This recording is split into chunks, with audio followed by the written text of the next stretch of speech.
The Book of Nehemiah, Chapter 1. The words of Nehemiah the son of Hakaliah.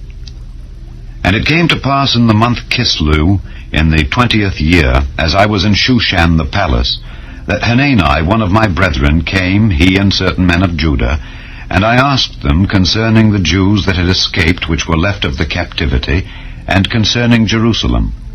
And they said unto me, The remnant that are left of the captivity there in the province are in great affliction and reproach. The wall of Jerusalem also is broken down, and the gates thereof are burned with fire.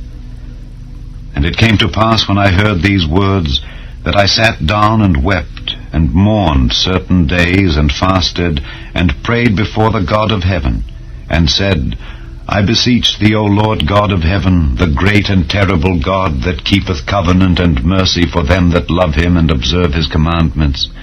Let thine ear now be attentive and thine eyes open, that thou mayest hear the prayer of thy servant, which I pray before thee now day and night for the children of Israel thy servants, and confess the sins of the children of Israel which we have sinned against thee. Both I and my father's house have sinned.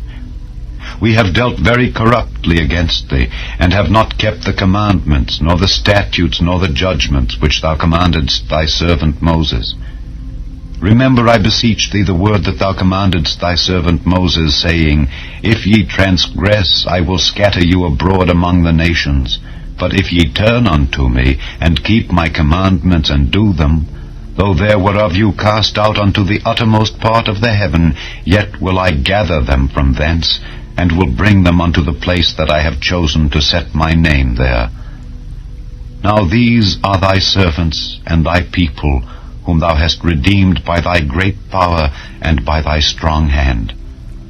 O Lord, I beseech thee, let now thine ear be attentive to the prayer of thy servant, and to the prayer of thy servants, who desire to fear thy name.